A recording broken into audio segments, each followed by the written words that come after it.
Hi, welcome to Hard Reset Info channel, dear viewers. In front of me OnePlus 12, and now I'm gonna show you how to clean USB charging port on this device using household items.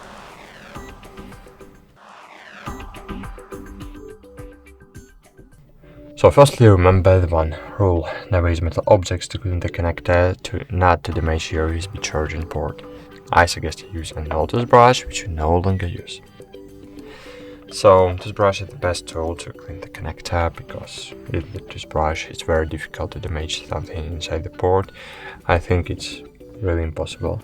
So to clean the port you just need to insert one part of the brush to the connector and just brush the dirt out.